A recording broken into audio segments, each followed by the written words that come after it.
Okay, सो हम next continue करेंगे promotion of nutrition का टॉपिक।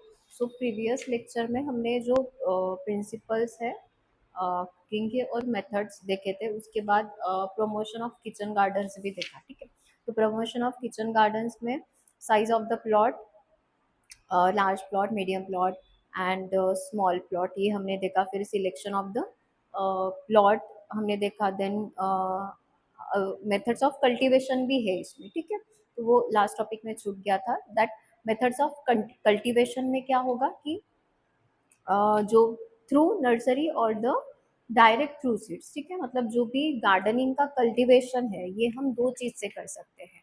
तो फर्स्ट है जैसे कि थ्रू नर्सरी। नर्सरी मतलब जो भी प्लांट्स की नर्सरी होती है वहां से हम लोग प्लांट्स खरीद के हम डायरेक्ट भी कल्टीवेशन कर सकते हैं, या फिर डायरेक्ट थ्रू सीड्स, जो भी सीड्स मिलते हैं। ठीक है, तो वो हम सीड से भी कल्टीवेशन कर सकते हैं। मतलब हम प्लांट थ्रू द नर्सरी हम डायरेक्ट प्लांट खरीद के ही उसको जमीन में डायरेक्ट फिक्स कर देंगे, और उसको जमीन या फिर गमले में फिक्स कर देंगे, और उसको रोज पानी एक्सेट्रा एक्सेट्रा जो भी उसके इसेंशियल नीड्स है हम उसको प्रोवाइड करेंगे। और जैसे थ्रू सीड्स मतलब डायरेक्ट थ्रू सीड्स में हम सीड्स वगैरह खरीदेंगे। ठीक है, और सीड्स भी जैसे कि लार्जर सीड्स होते हैं, स्मॉल सीड्स होते हैं, अकॉर्डिंग टू दैट हम मतलब जिस सीड्स को ज़्यादा पानी चाहिए, या फिर कौन से सीड्स कौन से एनवायरनमेंट में या फिर सॉइल के कौन से एनवायरनमेंट में वो ग्रो करेंगे, ये सारी चीज़ें हमें डायरेक्ट थ्रू सीड्स में हम कल्टीवेशन कर सकते हैं। ठीक है, तो ये मेथड्स ऑफ कल्टीवेशन में है, जो कि प्रमोशन ऑफ किचन गार्डनिंग में है। ठीक है, उसके बाद हम देखेंगे food hygiene and safe preparation. So food hygiene and safe preparation, तो अभी जब भी हम न्यूट्रिशन देखते हैं, तो न्यूट्रिशन अगर हम कुछ प्रोवाइड कर रहे हैं तो उसके लिए कुकिंग इम्पॉर्टेंट है, और कुकिंग के लिए मेथड इम्पॉर्टेंट है। तो अभी मेथड के साथ साथ जो भी हाइजीन है, फूड हाइजीन और सेफ प्रिकॉशंस, तो ये भी इम्पॉर्टेंट है। तो अगर हम हैंडलिंग अच्छे से करेंगे फूड की, तो क्या होगा कि हम ज़्यादा से ज़्यादा फूड को सेफ कर रख पाएंगे और हाइजीन रख पाएंगे। बराबर। तो इसमें हम food hygiene and safe preparation में देखेंगे। फर्स्ट है फूड हाइजीन। तो फूड हाइजीन ये एक बहुत इंपॉर्टेंट एस्पेक्ट है कम्युनिटी हेल्थ के लिए। ठीक है, जो कि मतलब which implies the hygiene in the production, handling, distribution and serving all types of food. So ये फूड हाइजीन किस किस चीज में आएगा, जैसे कि प्रोडक्शन, फूड प्रोडक्शन में बराबर कैसे प्रोड्यूस कर रहे हैं या फिर कैसे बना रहे हैं। और अगर गार्डनिंग भी कर रहे तो हाइजीन मेथड से ही कर रहे कि नहीं, मतलब जो भी उसको ग्रो होने के लिए जो भी इसेंशियल लगता है प्लांट्स को। ठीक है, तो वो ठीक से बराबर वो प्लांट्स को मिल रहा है कि नहीं, हाइजीन तरीके से मिल रहा है कि नहीं, ये सारी चीजें उसमें आएगी। जैसे और हैंडलिंग भी, मतलब अगर फूड भी हैंडल कर रहे हैं तो मतलब जो जैसे कि मतलब अब हम भी फूड बनाते हैं, बराबर है, तो हम भी हैंड वॉश वगैरह करके ही फूड प्रिपेयर करते हैं, बराबर है।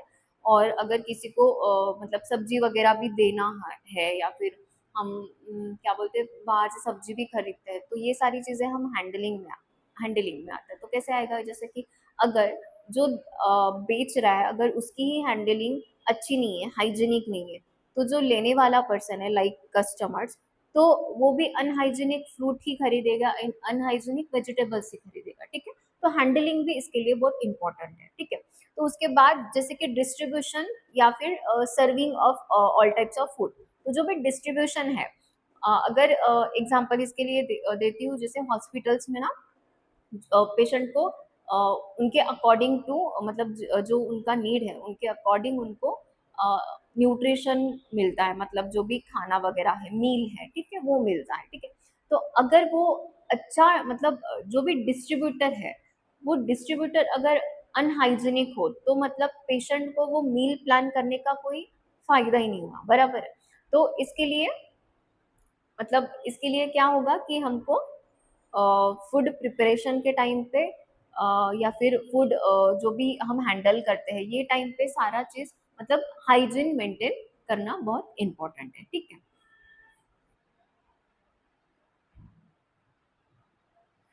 सो फूड हाइजीन भी इसके लिए इम्पोर्टेंट है प्रमोशन ऑफ फूड में। तो उसके बाद है मिल्क। सो मिल्क एक कैरियर है एनिमल बोर्न डिसीजेस का भी, ठीक है।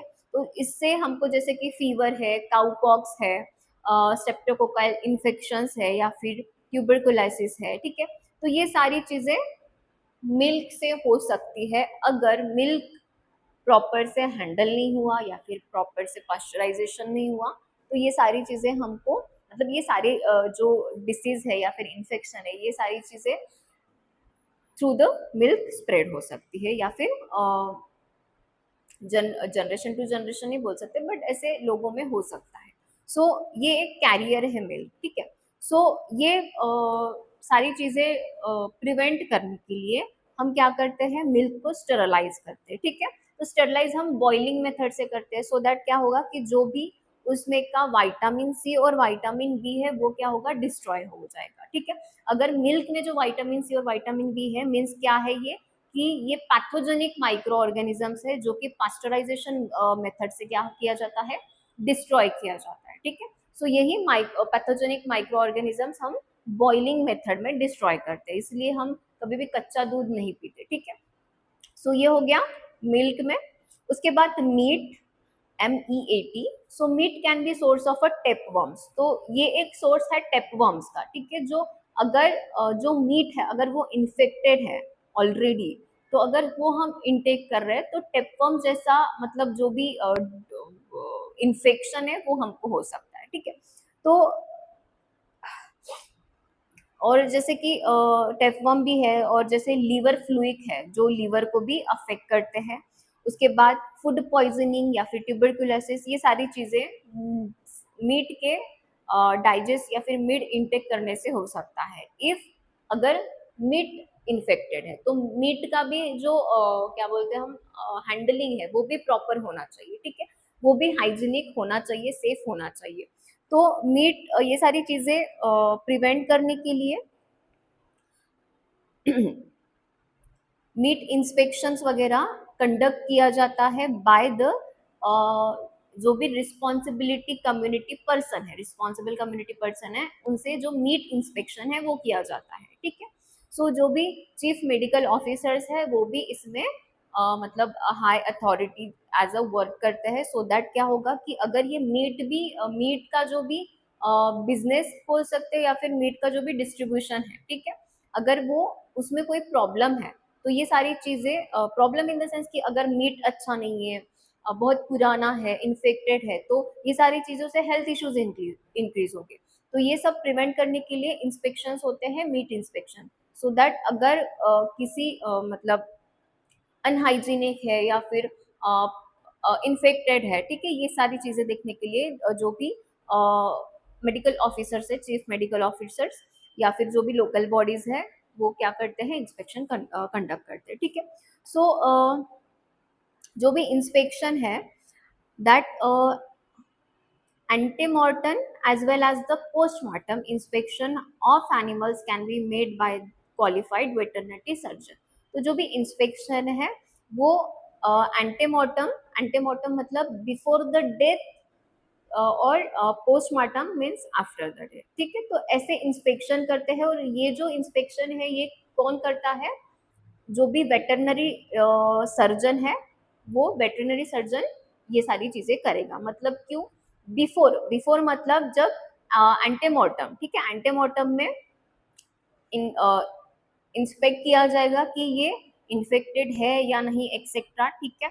अगर इन्फेक्टेड रहा तो ये जो डिस्ट्रीब्यूशन है ये स्टॉप कर दिया जाएगा, या फिर after death of that animal और दैट मीट वो एग्जामिन करते हैं, इंस्पेक्ट करते हैं कि इसमें कोई मतलब आफ्टर डेथ कुछ इन्फेक्टेड पार्टिकल्स या पैथोजेनिक पार्टिकल्स डेवलप हो रहे कि नहीं हो रहे, ठीक है। तो ये सारी चीजें मीट में आएगी, फूड हाइजीन में, ठीक है। उसके बाद है good meat. So good meat मतलब अगर हम मीट भी खरीद रहे तो वो अच्छा होना चाहिए।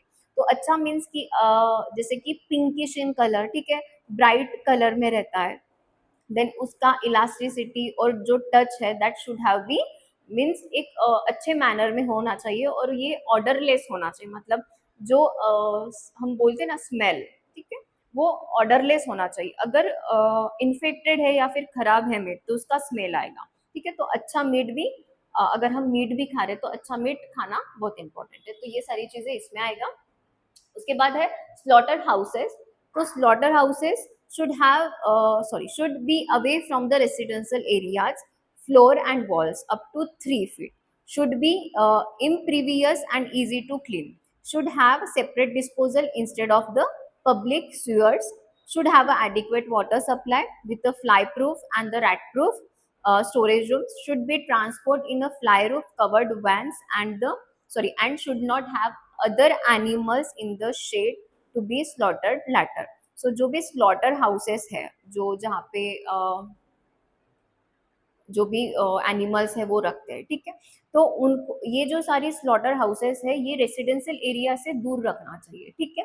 और जो भी वहाँ के जो फ्लोर या फिर वॉल्स है, ठीक है, वो उसका जो फीट है वो भी अप टू मतलब 3 फीट के ऊपर ही होना चाहिए, और ऐसा होना चाहिए कि इजीली क्लीन भी करते आए हम जो भी हाउसेस है स्लॉटर हाउसेस, और सेपरेट उसका डिस्पोजल होना चाहिए, और उसका जो भी मतलब उसके लिए जो वाटर सप्लाई है वो भी एडिक्वेट होना चाहिए, ठीक है। और मेक श्योर कि उस स्लॉटर हाउसेस के अंडर या फिर सराउंडिंग में दूसरा कोई ऐसा मतलब एक्सटर्नल बाहर का कोई जानवर या फिर एनिमल जो भी है, ठीक है, वो शेड में ना आए, ये सारी चीजें मेक श्योर करना है, ठीक है। उसके बाद sign of a fresh fish. तो इसमें भी जो फ्रेश फिश है उसका जैसे कि क्लियर और प्रोमिनेंट आईज होंगे उसके, ठीक है। उसके बाद जो भी फिश ट्रांसमिट टेपवर्म है उसमें वो मतलब नहीं रहेंगे, क्योंकि अगर वो है तो उससे क्या होगा, इन्फेक्शन होगा, डिसीज होगा। तो ये ऐसे हम फ्रेश फिश हम आइडेंटिफाई कर सकते हैं, ठीक है। तो उसमें हमको जैसे कि क्लियर उसका प्रोमिनेंट स्किन होगा, आईज उसके अच्छे होंगे, ठीक है, ये सारी चीजें हम उसमें देखते हैं। उसके बाद है फ्रेश एग्स।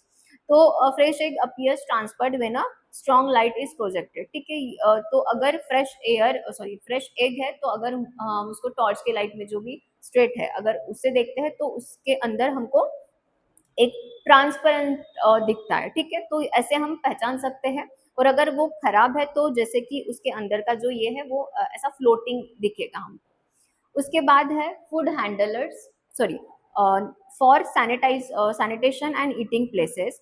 सो जैसे कि जो भी एग्जाम रेस्टोरेंट्स है या फिर होटल्स है, ठीक है, या फिर पेशेंट के किचन्स भी है जो हॉस्पिटल्स में रहते हैं, ठीक है, वो सारा चीज भी एक हाइजीनिक कंडीशन में होना चाहिए। सो ये सारी चीजें मॉडल पब्लिक हेल्थ एक्ट देखती है। उसके बाद फूड हैंडलर्स जो भी कुकिंग या फिर सर्विंग करते हैं फूड को या फिर डिस्ट्रीब्यूट करते हैं उनका हैंडलिंग भी अच्छा होना चाहिए, मतलब जो फूड हैंडल कर रहे हैं या फिर बना रहे हैं या फिर डिस्ट्रीब्यूट भी कर रहे हैं उनको भी मतलब हाइजीन उनका भी हाइजीन मेंटेन होना चाहिए। मतलब गंदी चीज़ों से ना मतलब गंदे हाथों से ना छुए कुछ भी प्रोडक्ट फूड का एक्सेट्रा, और ना ही डिस्ट्रीब्यूट करे, ठीक है। तो ये सारी चीज़ें आएगी food hygiene and safe preparation में, ठीक है। तो ये सारी चीजें food hygiene, milk meat, good meat, slaughter houses, science of fresh fish, fresh eggs, for sanitisation of eating places and food handler, ये सारी चीजें इसमें आती है, ठीक है। तो अभी नेक्स्ट हम देखेंगे storage and the preservation of food. तो जो भी स्टोरेज है फूड का या फिर हम जहाँ पे प्रिजर्व करते हैं ये सारी चीजें भी मैटर करती है कि अगर हम फूड बना भी रहे तो किस जगह पे हम लोग स्टोरेज कर रहे हैं फिर प्रिजर्व कर रहे हैं, ठीक है। तो नेक्स्ट हम वो देखेंगे।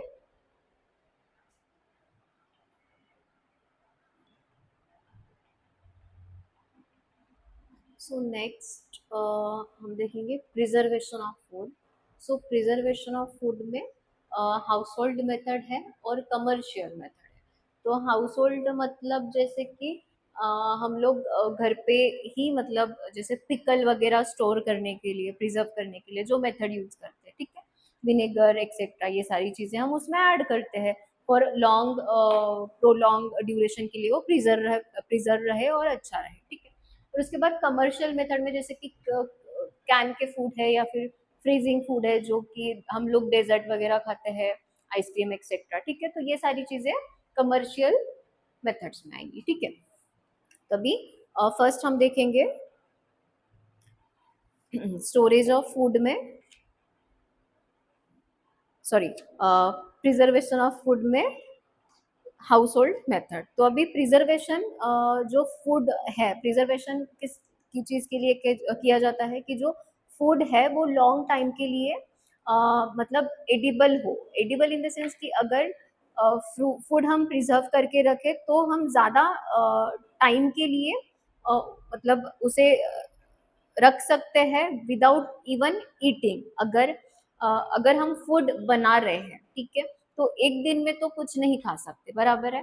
तो ये मेथड्स में हम प्रिजर्व करते हैं फूड सो दैट हम लोग सालों तक खा सके, जैसे कि क्या बोलते हैं उसको, पिकल वगैरह है, ठीक है। तो ये सारी चीजें हम लोग करते हैं, ठीक है, प्रिजर्वेशन में। सो इसमें भी दो मेथड्स है, हाउस होल्ड मेथड और कमर्शियल मेथड। तो अभी हाउस होल्ड मेथड में हम फर्स्ट देखेंगे low temperature, at low temperature या फिर कोल्ड स्टोरेज हम उसको बोल सकते हैं।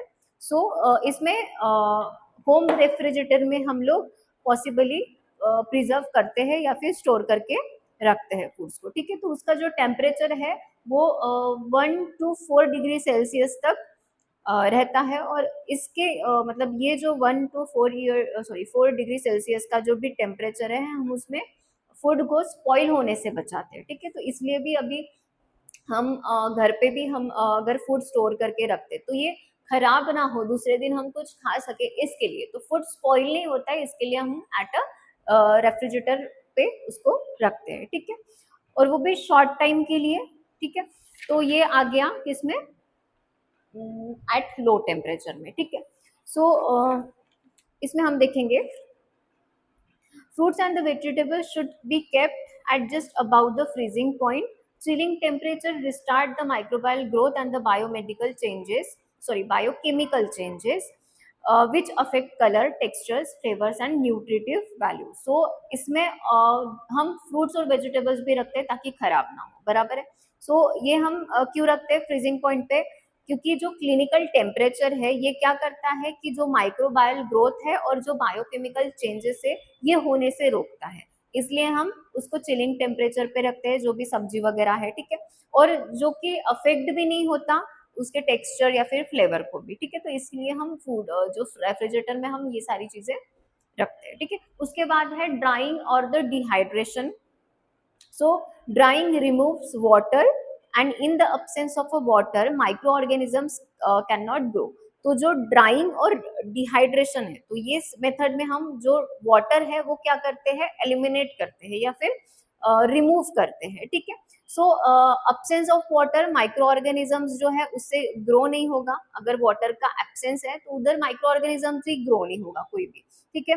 और फ्रूट, वेजिटेबल्स और जो फिश है ये हम ड्राइंग मतलब ड्राई करके ही प्रिजर्व करते हैं, ठीक है। अगर क्योंकि अगर मॉइस्चर है तो मॉइस्चर से क्या होगा कि वहां पे वाटर रहेगा, और अगर वाटर है तो यहाँ पे माइक्रो ऑर्गेनिजम्स क्या हो सकते हैं, ग्रो हो सकते हैं। तो इसलिए कभी भी हमको कुछ रखना है तो हम ड्राई करके ही उसको रखते हैं, ठीक है। So moisture can be remove by the sun drying and mechanical dryers and freeze drying is also available.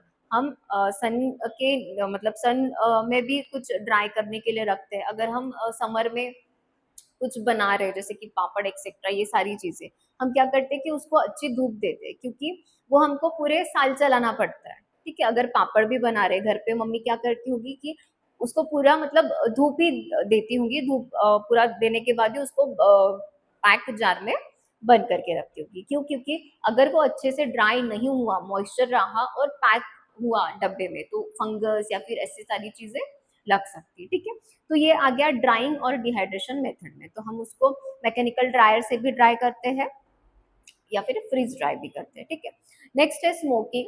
So smoke is a complex mixture of alcohol, acids and phenols and toxic substances which inhibits the microbial growth. जो smoking है, तो smoking एक mixture है किस चीज का, alcohol का, acids का, जो फिनॉल्स होते हैं वो, और जो टॉक्सिक सब्सटेंसेस होते हैं वो, ठीक है। तो इसका ये एक क्या है, मिक्सचर है, जो क्या करेगा, जो भी माइक्रोबायल ग्रोथ है वो क्या करेगा, इनहिबिट करेगा। इनहिबिट मतलब रोकेगा, जो माइक्रोबायल ग्रोथ है वो रोकेगा, वो होने नहीं देगा, ठीक है।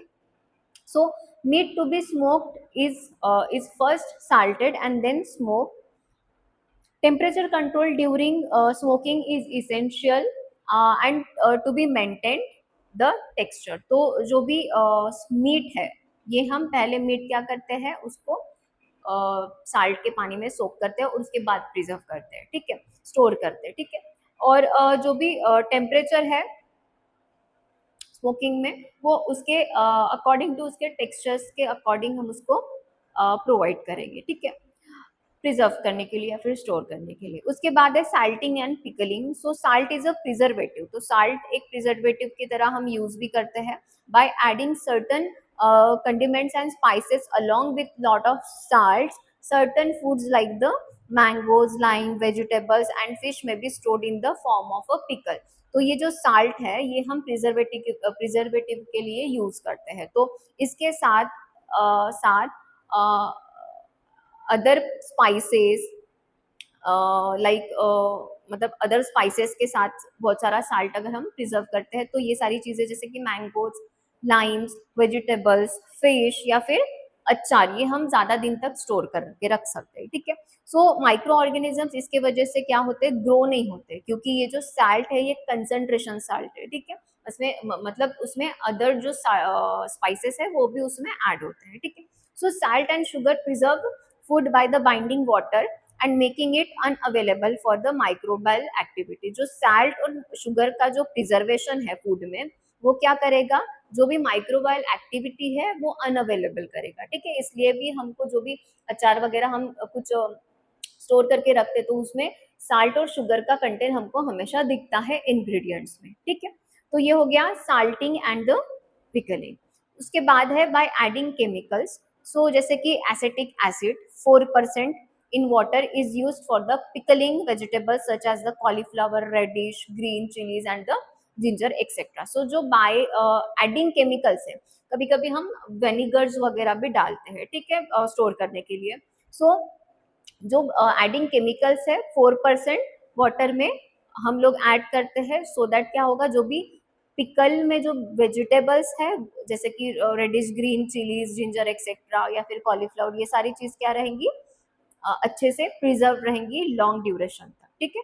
तो ये सारी चीजें हमने किसमें देखी, हाउस होल्ड मेथड में, ठीक है। तो हाउस होल्ड मेथड में ड्राइंग और dehydration, smoking, salting and pickling by adding chemicals and at low temperatures, ये सारी मेथड है हाउस होल्ड में, जो कि हम घर पे करते हैं। घर मतलब हम घर में जो भी अवेलेबल है बेसिक चीजें, हम ये सारी चीजें हाउस होल्ड में करेंगे, ठीक है। तो अभी उसके बाद है कमर्शियल मेथड। सो कमर्शियल मेथड्स में हम देखेंगे, सो कमर्शियल मेथड मतलब जो हाउस होल्ड में नहीं होगी, ठीक है, बराबर है। सो हाउस होल्ड कमर्शियल मतलब जो भी कैनिंग वगैरह है, जो हम शॉप से खरीदते हैं, बराबर है, जो भी है, वेफर्स है, पिकल है, जो भी है, कैन फूड है, ये सारी चीजें हम शॉप से खरीदते हैं। तो ये हो गया कमर्शियल, क्योंकि उनको वो सेल करना है, तो वो कमर्शियल लेवल पे ये सारी चीजें प्रिजर्व करते हैं, ठीक है। तो फर्स्ट है कैनिंग। तो various food such as the juices भी है इसमें, मिल्क है, बेबी फूड्स है, सॉफ्ट ड्रिंक्स है, ये सारी चीजें कैनिंग के मेथड से ही प्रिजर्व होती है, ठीक है। So the food is first sterilise at high degree temperature. तो ये कैनिंग के पहले क्या करते हैं कि फूड को स्टरलाइज करते हैं हाई टेम्परेचर पे, ठीक है। सो उसका टेम्परेचर रहेगा 135 टू 175 डिग्री सेल्सियस। तो ये हो गया हाई टेम्परेचर, इस पे उसको पहले स्टरलाइज करेंगे बिफोर द कैनिंग। और फॉर शॉर्ट टाइम के लिए भी, मतलब फ्यू सेकेंड्स के लिए करने के बाद उसको कूल करने के लिए, मतलब ठंडा होने के लिए रखेंगे, उसके बाद ये फिल किया जाएगा मतलब प्री स्टरलाइज कंटेनर्स में। जो भी कंटेनर होगा वो पहले से ही प्री स्टरलाइज होगा, ठीक है, मतलब पहले से ही नॉन इन्फेक्टेड होगा, ठीक है। तो उसी डब्बे में या फिर उसी कैन में जो भी फूड है वो उनको शिफ्ट करना है और उनको स्टरलाइज एटमॉस्फेयर में वो कंटेनर्स उनको शिफ्ट करके पैक करना है, ठीक है। तो ये हो गया कैनिंग का मेथड, ठीक है। सो बट इसकी वजह से क्या होगा कि लॉस ऑफ जो वैल्यूएबल विटामिन्स है वो ये प्रोसेस में क्या हो जाएगा, कैनिंग के लॉस हो जाएगा। तो ये सारी चीजें इसलिए भी हम बोलते हैं कि कैन फूड ना खाए, क्योंकि उसमें जो वैल्यूज होती है वो लॉस हो जाती है, ठीक है। तो ये सारी चीजें कैनिंग में हमने देखी। उसके बाद है freezing. So a number of foods, example fruits, vegetables, meat and fish are preserved by the freezing technique. So जैसे कि foods है, एग्जाम्पल में फ्रूट्स है, फिश है, मीट है, ये सारी चीजें हम फ्रीजिंग टेक्निक से प्रिजर्व करते हैं, ठीक है। क्यों? क्योंकि फ्रीजिंग टेम्परेचर में जो भी माइक्रोबायल ग्रोथ है वो नहीं होती, ठीक है, वो इनहिबिट हो जाता है। तो ये फ्रीजिंग टेक्निक है। Vegetables can be preserve for 8 to 10 months and meat for about the 3 months। तो जो भी फ्रीजिंग का ये जो टेक्निक है, ये सारी चीजें फ्रीज करने के लिए रखते हैं। और जो मीट है, मीट 3 मंथ्स के लिए स्टोर करते हैं, और जो वेजिटेबल्स है वो 8 to 10 months के लिए प्रिजर्व करके रख सकते हैं, ठीक है। तो अभी फ्रीजिंग यूजुअली हम जो इंडियन स्टोर मार्केट्स है, ठीक है, तो इसमें बहुत सारे ऐसी सब्जियां हैं जो हम फ्रेश ही लेते हैं, ठीक है। बट अगर तुम इंडिया के बाहर देखो तो मोस्ट ऑफ द मार्केट्स में तुम लोगों को, जैसे मॉल्स सॉरी जैसे मार्केट्स होते हैं वहाँ पे, जहाँ पे फूड के मार्केट्स होते हैं, वहाँ पे आज भी मतलब अभी भी क्या करते हैं, फ्रेश की जगह पे क्या करते हैं, वो प्रिजर्व फूड प्रोवाइड करते हैं। मतलब पूरे स्टेराइल पैक्ड में फ्रीज करते हैं। मीट भी वहाँ पे फ्रीजिंग ही मिलता है, वेजिटेबल्स भी वहाँ पे फ्रीजिंग ही मिलता है, सो दैट जब वो ओपन करें तो विथ सम एप्लीकेशंस वो कुक्ड हो जाता है और वो सर्व करते हैं, ठीक है। तो यहाँ पे मतलब आउट ऑफ इंडिया ये सारी जो टेक्निक्स है हमको देखने को मिलती है, ठीक है।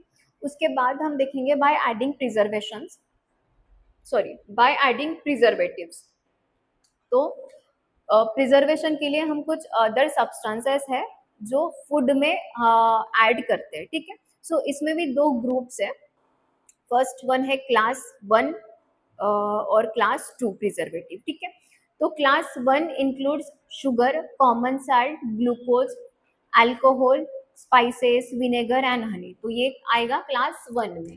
तो हम जैसे कि शुगर है और विनेगर है, सैल्ट, स्पाइसेस, ये सारी चीजें क्लास 1 में आएंगी। तो ये सारी चीजें हम ऐड करते हैं फूड प्रिजर्वेशन के लिए, मतलब प्रिजर्वेशन ऐड फूड में हम ऐड करते हैं ये सारी चीजें, सो दैट क्या होगा कि विदाउट एनी रेस्ट्रिक्शन जो भी फूड है वो लॉन्ग ड्यूरेशन तक प्रिजर्व रहेगा। और उसके बाद है क्लास 2 प्रिजर्वेटिव। सो इसमें सारे केमिकल्स ऐड होंगे जो कि माइक्रोबायल ग्रोथ इनहिबिट करते हैं, ठीक है।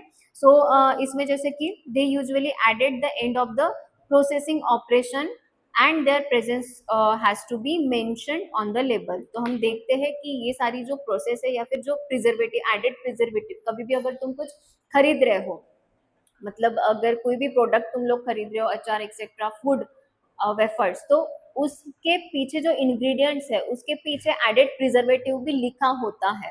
तो ये वो सारे प्रोडक्ट के इसमें लेबलिंग करते हैं, ठीक है। तो ये सारी चीजें केमिकल्स होती है। तो ये है क्लास 2 प्रिजर्वेशन, ठीक है। तो बाय एडिंग प्रिजर्वेटिव्स में क्लास 1 और क्लास 2 क्लियर है। क्लास 1 में जो शुगर, विनेगर, साल्ट, ये सारी स्पाइसेस, ये सारी चीजें क्लास 1 में आएगी, और क्लास 2 में क्या आएगा, जो भी केमिकल्स है वो आएगा, ठीक है। उसके बाद हम देखेंगे sugar. So sugar, high concentration of sugar prevents the mould, yeast and bacteria. High concentration of sugar is used to preserve jams, jellies and candied fruits. तो जो शुगर है, अगर हाई कंसंट्रेशन शुगर है तो ये सारी चीजें प्रिवेंट करेगी, जैसे कि फंगस वगैरह है, मोल्ड है, ठीक है, ये सारी चीजें, ईस्ट वगैरह है या फिर कोई बैक्टीरिया है, ठीक है, रिलेटेड टू फंगस या फिर ईस्ट, ठीक है। तो ये सारी चीजें प्रिवेंट करेगी अगर शुगर हाई कंसंट्रेशन रहा तो।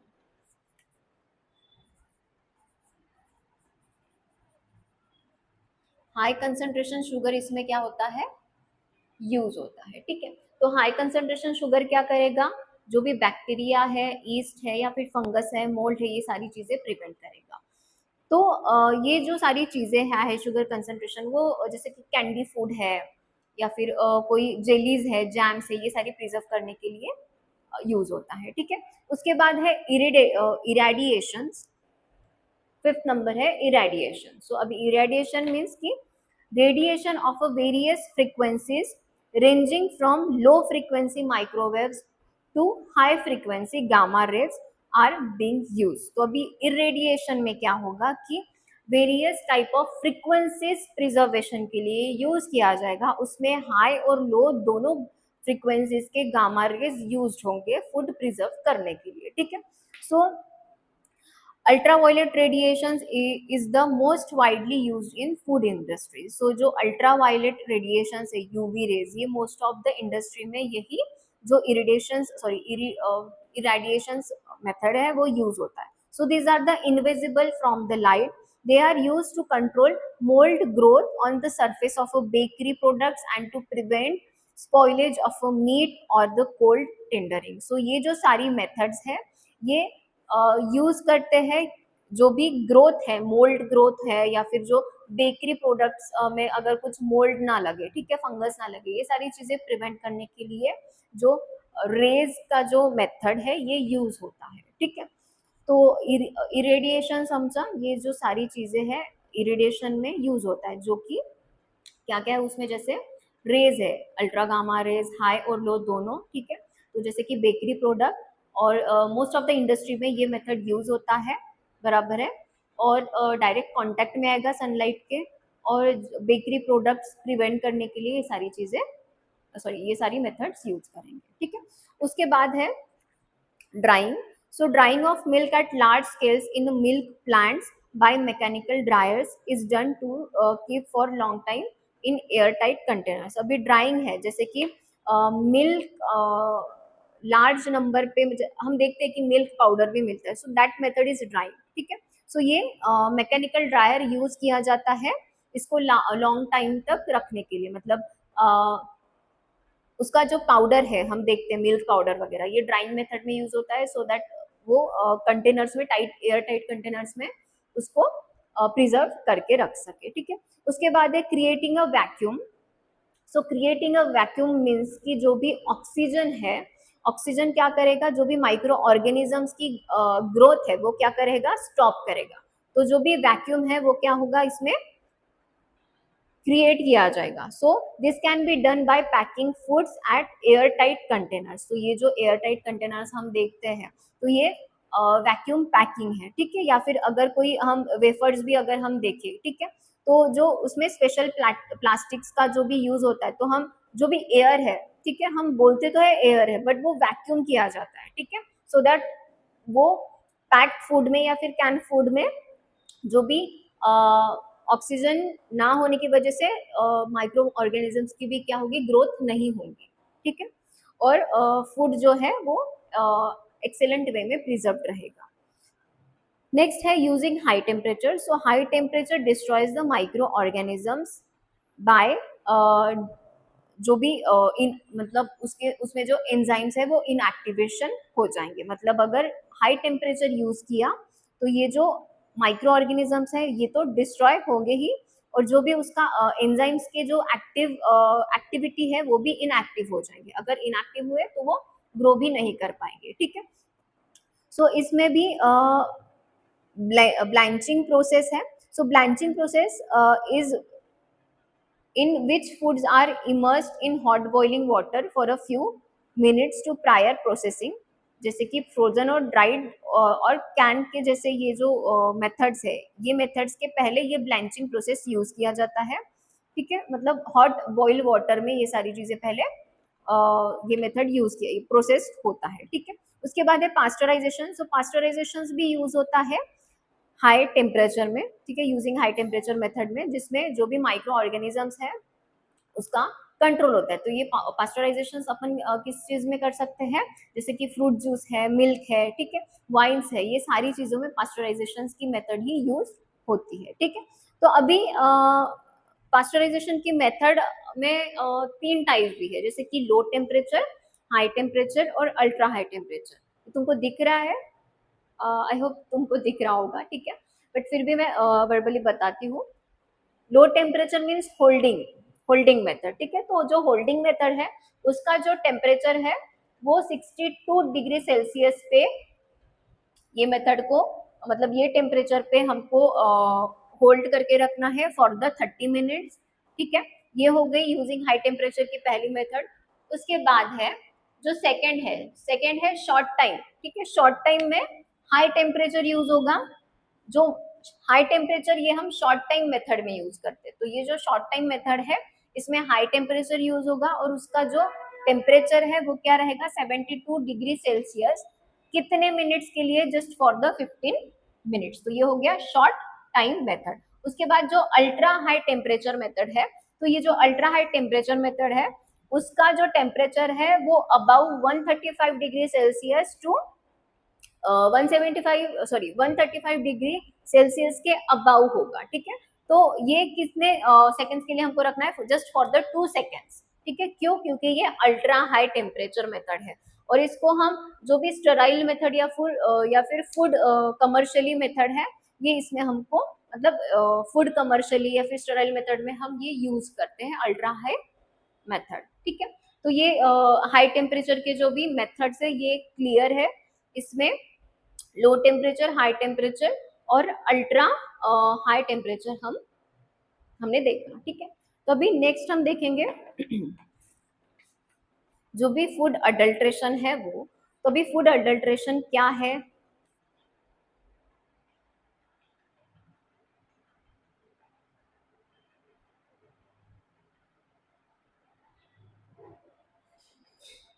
ओके, नेक्स्ट हम देखेंगे फूड अडल्ट्रेशन। तो अभी फूड अडल्ट्रेशन ये मोस्ट कॉमन प्रॉब्लम है जो फूड मार्केट चला रहे हैं या फिर फूड बिजनेस कर रहे हैं, ठीक है। तो one of the most common problem of the food adulteration, sorry, food market is adulteration. So the customers like to get maximum quantity for as low price as possible. So the seller must meet the needs of the buyers to be able to sell. In addition, the seller have to be to be able to make a profit to means जो भी buyer है उसको profit भी होना चाहिए, जो seller है उसको प्रॉफिट भी होना चाहिए, ठीक है। So this is a various cycle when a person when the price of food production is higher than the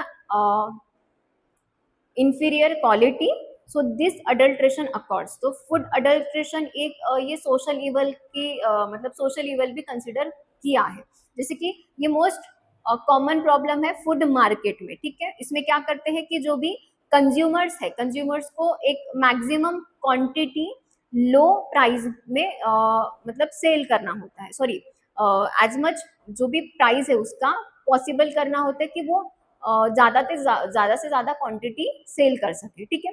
so seller must meet the needs of the buyers. तो जो भी सेलर है उसको अगर प्रोडक्ट्स कोई बेच रहा है, ठीक है, तो उसके पास कस्टमर आएंगे तो कस्टमर की वो नीड फुलफिल करना ज़रूरी है, ठीक है।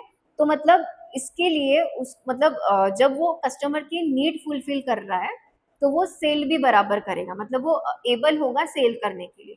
अगर तुम किसी शॉप में जा रहे हो और शॉप पे जो तुम ओनर है या फिर जो भी एम्प्लॉय है तो वो शॉप का ओनर तुमको सेटिस्फाई नहीं कर पाया तो तुम उससे कुछ खरीदोगे नहीं, बराबर है। तो सेम यहाँ पे भी वो अप्लाई होता है। So in addition the seller have to be able to make a profit. So seller का भी प्रॉफिट होना चाहिए। तो ये सारी चीज़ों के लिए एक विशियस साइकिल यूज करते हैं जिससे मतलब फूड का क्वालिटी कम होता है और ज़्यादा क्वांटिटी में वो लोग सेल कर सकते हैं, ठीक है। इसको ही हम फूड अडल्ट्रेशन बोलते हैं, ठीक है। सो डेफिनेशन हम देखेंगे। So adulteration is defined as the process by which the quality of the product is reduced through addition of a baser substances or the removal of a vital element, ठीक है। तो अभी जैसे इंट्रोडक्शन में बताया कि फूड अडल्ट्रेशन मीन्स कि in short जो भी ये है इसके जो वैल्यू है थोड़ा कम ज़्यादा करते हैं। तो फूड अडल्ट्रेशन क्या है? ये एक प्रोसेस है। ये प्रोसेस में क्या होता है, जो क्वालिटी ऑफ द प्रोडक्ट है वो एक तो रिड्यूस किया जाता है या फिर जो एलिमेंट है, जो मोस्ट इंपॉर्टेंट एलिमेंट है वो रिमूव किया जाता है, that is a food adulteration, ठीक है। So adulteration consist of the large number of practices, example जैसे कि मिक्सिंग, सब्स्टिट्यूशन या कंसलिंग ऑफ द क्वालिटी, ये सारी चीजें मतलब अच्छी क्वालिटी में थोड़ा सा फेक चीज मिलाना या फिर कलर ऐड करना, ये सारी चीजें उसमें होता है, ठीक है। So adulteration result in two disadvantages of the consumers. So first, he is paying more money for a foodstuff of lower quality, and secondly, some forms of adulteration are injurious. तो ये जो adulteration है इसके दो disadvantages है। तो पहला disadvantage मतलब कस्टमर ज्यादा पे कर रहा है और क्वालिटी फूड उसको बहुत लो मिल रही है, और सेकंड उसका डिसएडवांटेज मतलब इससे मतलब हेल्थ के लिए ये इंजुरीज भी हो सकता है, ठीक है। हो सकता नहीं है, एक्चुअली हेल्थ के लिए इंजुरीज भी है। So for example adulteration of edibles oils with try TCP, जो भी ट्राइक्रेसन फॉस्फेट है, ठीक है। सो इसको टीसीपी बोलते हैं, टीसीपी बोलते हैं। सो अगर एडिबल ऑयल के साथ अगर ट्राइक्रेसन फॉस्फेट्स मिला दिया जाए तो इससे पैरालाइज भी होता है, मतलब पेशेंट को पैरालाइज सिम्टम्स भी होते हैं या फिर डेथ भी हो सकती है, ठीक है। तो ये हो गया मतलब कुछ अच्छी चीजों में कुछ एडिशनल मिला के उसका जो एलिमेंट है वो रिमूव कर देते हैं, फिर कुछ अलग सा सस्ता सा एलिमेंट ऐड करते हैं, सो दैट उनका जो ब्रांड है या फिर जो मतलब सीलिंग है वो हाई इंक्रीज हो, ठीक है। तो ये हो गया अडल्ट्रेशन में, ठीक है। तो इसी चीज के लिए फूड अडल्ट्रेशन एक्ट भी गवर्नमेंट ने लॉन्च किया है, ठीक है। तो ये सारी चीजें ना हो इसके लिए फूड अडल्ट्रेशन एक्ट 1954 में लॉन्च किया। So the prevention of food adulteration act में मतलब उनका जो अमेंडेड है वो 1964 और 1976 1986 में मतलब अपग्रेड हुआ, इन शॉर्ट ये भी बोल सकते हैं हम, ठीक है। तो अगर इसमें अगर फूड अडल्ट्रेशन का कुछ भी साइंस मिल रहा है, जो भी कंज्यूमर्स है वो इसमें, तो उनको कुछ अडल्ट्रेशन के लिए कुछ फाइन इन्होंने मतलब डिमांड किया है, ठीक है। So the social evil can not be curbed unless the public arise up against the unscrupulous food inspectors. So ये जो कंज्यूमर्स है ये अगर फूड इंस्पेक्टर रहे तो ये सारी चीजें जो कंज्यूमर्स है या फिर जो मार्केटिंग कर रही है ये सारी चीजें नहीं कर पाएंगे, ठीक है। तो इसके लिए जो फूड अडल्ट्रेशन एक्ट है, फूड अडल्ट्रेशन एक्ट, उसमें ये जो सारी चीजें हमने प्रीवियसली देखी फूड अडल्ट्रेशन में, ये सारी चीजें ना हो इस पे प्रिवेंट करने के लिए, और जो भी मार्केटिंग कर रहे हैं तो अगर कोई फाइंड आउट भी हुआ तो उसको फाइन चार्जेस करते हैं, ठीक है। तो ये सारी चीजें फूड अडल्ट्रेशन एक्ट में आता है। सो इसके लिए जो भी एजेंसीज है या फिर कंज्यूमर गाइडेंस है ये इम्पोर्टेंट रोल प्ले करती है, और जो भी इंस्पेक्टर है फूड इंस्पेक्टर ये सारी चीजें देखता है, ठीक है। तो फूड अडल्ट्रेशन में हमने इतना देखा, आई होप इतना क्लियर है। नेक्स्ट लेक्चर में हम बाकी का टॉपिक कवर कर लेंगे, ठीक है।